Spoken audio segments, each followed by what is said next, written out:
हर साल गूगल के top search में रहने वाला वर्ड क्रिप्टो करेंसी। और क्या रीज़न है कि ये वर्ड इतना ट्रेंड हो रहा है, आइए बिना किसी टेक्निकल वर्ड को यूज़ करे आसान भाषा में समझते हैं। नमस्कार दोस्तों, स्वागत है आप सभी लोगों का फाइनेंसी यूट्यूब चैनल पर।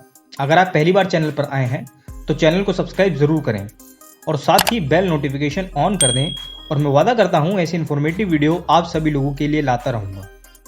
तो आज की इस वीडियो में हम लोग देखेंगे कि क्रिप्टो करेंसी क्या है और उसके पीछे क्या रीज़न है कि ये क्रिप्टो करेंसी इतना हाईली वोलेटाइल है। तो चलिए वीडियो शुरू करते हैं। तो क्रिप्टो को समझने से पहले थोड़ा मनी के बारे में समझते हैं। इंडिया में पहले बार्टर सिस्टम चला करता था। एक एग्जाम्पल से समझते हैं। एक लड़का है राजू जिसके पास चावल है और दूसरा लड़का है मोहन जिसके पास गेहूं है। अब मान लेते हैं 1 किलो चावल की वैल्यू बराबर है 1 किलो गेहूं के। अब अगर राजू को गेहूं चाहिए तो वो 1 किलो चावल मोहन को देगा, जिसके बदले मोहन राजू को 1 किलो गेहूं दे देगा। बहुत लंबे समय तक ऐसे ही चलता रहा। लोग एक चीज के बदले दूसरी चीज ले लिया करते। लेकिन फिर एक ऐसा टाइम आया जब राजू ने बोला मेरे पास चावल तो है लेकिन अब मुझे गेहूं नहीं चाहिए, अब मुझे दूध चाहिए। तो फिर जरूरत थी एक ऐसी चीज की जो हर जगह सेम वैल्यू प्रोवाइड करे और जिसे हर कोई चाहता हो। तो ऐसे यानी गोल्ड को मनी के रूप में माना जाने लगा। पर उसकी भी कुछ डिसएडवांटेजेस थी। पहली, गोल्ड को फिजिकली कैरी करना मुश्किल था। दूसरा, गोल्ड को छोटे छोटे पीसेज में तोड़ना मुश्किल था।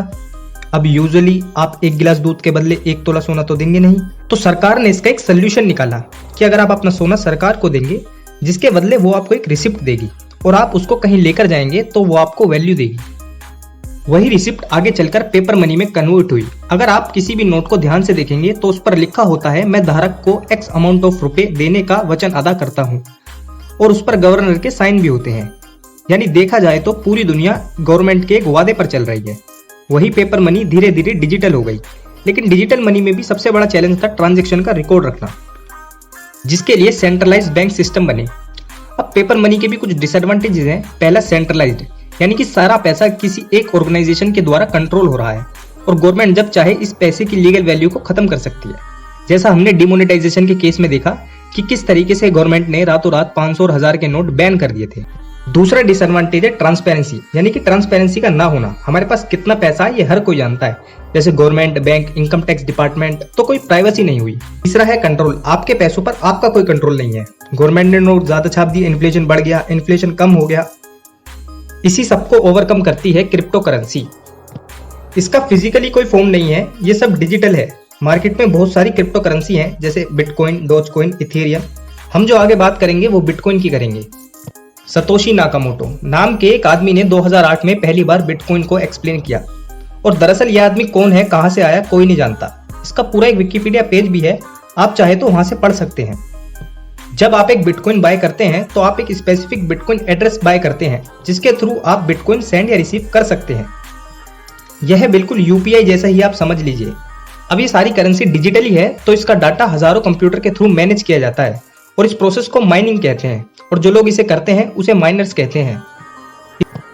इसमें माइनर्स को कोई प्रोग्रामिंग सीखने की जरूरत नहीं होती। यह सारा काम ऑटो रन पर चलता है, जिसके लिए बहुत एडवांस लेवल के स्पेशलाइज कंप्यूटर होते हैं और इस माइनिंग के प्रोसेस में बहुत सारी इलेक्ट्रिसिटी भी कंज्यूम होती है। इसके बदले में माइनर्स को उसी क्रिप्टो के फॉर्म में कुछ रिवॉर्ड मिलता है। 2009 में एक माइनर को 200 बिटकॉइन माइन करने में 2 से 3 मिनट लगते थे, वहीं आज 1 बिटकॉइन माइन करने में 150 साल से भी ज्यादा का समय लगेगा। लेकिन यहीं से एक सवाल आता है, अगर इस डाटा को मैनेज करने वाले इतने सारे लोग हैं तो कोई प्राइवेसी नहीं है। यहीं से आता है क्रिप्टो करेंसी का एक स्ट्रॉन्ग पॉइंट, क्रिप्टोग्राफी, यानी कि सारी ट्रांजैक्शन प्रोसेस कोडेड है। यहाँ राजू राजू नहीं है, वो ABC 1 2 3 कुछ भी हो सकता है। और यह सब होता है ब्लॉकचेन टेक्नोलॉजी के थ्रू, यानी कि सारी ट्रांजैक्शन एक दूसरे से जुड़ी हुई हैं। और अगर कोई हैकर आ भी जाए तो उसको हैक करने में बहुत ही डिफिकल्टी होगी। आइए अब बात करते हैं क्रिप्टो करेंसी के कुछ एडवांटेजेस और डिसएडवांटेजेस के बारे में। पहला एडवांटेज है डिसेंट्रलाइज्ड। सारी करेंसी डिसेंट्रलाइज्ड है, कोई एक बॉडी इसको कंट्रोल नहीं कर रही, इसको हजारों लोग मिलकर कंट्रोल कर रहे हैं। दूसरा, प्राइवेसी। क्रिप्टो के केस में पूरी प्राइवेसी मेंटेन होती है। आपके पास कितनी करेंसी है ये सिर्फ आपको पता है। अब देखते हैं कुछ डिसएडवांटेजेस। पहला डिसएडवांटेज है ट्रांजैक्शन। क्रिप्टो के केस में सामने वाले पर डिपेंड करता है कि वो क्रिप्टो में पेमेंट एक्सेप्ट करता है या नहीं। दूसरा, नो रेगुलेशन। क्रिप्टो को इंडिया में रेगुलेट करने के लिए कोई बॉडी नहीं है। अगर आपके साथ कोई फ्रॉड या स्कैम होता है तो उस केस में सारी रिस्पॉन्सिबिलिटी आपकी होगी। तीसरा, हाईली वोलेटाइल। 2011 में एक बिटकॉइन $1 का था, वहीं आज एक बिटकॉइन की कीमत $64,000 से भी ज्यादा की है। अब यहीं से एक सवाल आता है कि ये इतना हाईली वोलेटाइल क्यों है। इसमें सीधा सा फॉर्मूला काम करता है, सप्लाई एंड डिमांड। अगर किसी चीज की सप्लाई कम है और उसकी डिमांड ज्यादा है तो उसकी प्राइस ऑटोमेटिकली ज्यादा ही होगी। एक एग्जांपल से समझते हैं। मान लीजिए एक जमीन है और उसे लेने वाले 50 लोग हैं तो उसकी प्राइस इंक्रीज ही होगी। सेम यही केस क्रिप्टो में भी है। एक क्रिप्टो में फिक्स होता है कि कुल कितनी करेंसी माइन होंगी। बिटकॉइन के केस में ये नंबर 21 मिलियन है। अब बहुत सारे लोगों का ये सवाल है कि क्या क्रिप्टो करेंसी लीगल है या इलीगल। तो क्रिप्टो करेंसी इंडिया में बिल्कुल लीगल है। इस पर किसी प्रकार का कोई बैन नहीं है। आप जब चाहें जब क्रिप्टो करेंसी को सेल कर सकते हैं, होल्ड कर सकते हैं या बाय कर सकते हैं।